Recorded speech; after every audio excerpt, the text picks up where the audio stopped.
Top quality और consistent performance के लिए सिर्फ सिल्वर पंप। टॉप क्वालिटी और कंसिस्टेंट परफॉर्मेंस के लिए सिर्फ सिल्वर पंप, नाम याद रखना। धुळे जिल्ह्यामध्ये 3,95,000 हेक्टरवर यावेळी खरीप हंगामाची पेरणी होणार आहे। आपण बघू शकतो की खरीप हंगामाच्या पूर्वतयारीला वेग आलेला आहे। शेतकऱ्यांकडून अशा पद्धतीने जमीन आता तयार करण्यात आलेली आहे। फक्त पावसाची वाट आता शेतकरी बघतो आहे।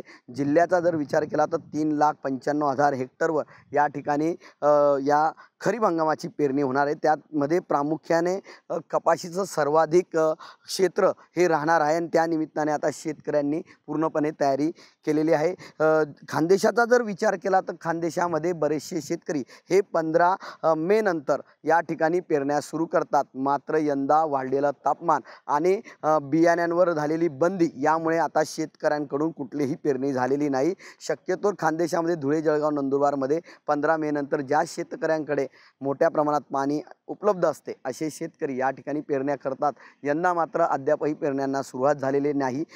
कृषी खात्याच्या वतीने अधिकृत बियाण्या जे काही विक्रेते आहेत त्यांच्याकडून बियाणे खरेदी करायचे आहेत आणि जवळपास 20 मे नंतरच बियाणे या ठिकाणी मिळणार आहेत। त्यामुळे शेतकऱ्यांना बियाणे उपलब्ध होऊ शकलेले नाही। यापूर्वी शेतकरी हे गुजरात राज्य असेल किंवा मध्य प्रदेश राज्य असेल या ठिकाणून बियाणे आणून 15 मे नंतर पेरण्या करत होते। मात्र यंदा तसं कुठेही झालेलं नाही। यावेळेस हे शेती जी आहे ही शेती आता तयार करून पडलेली आहे।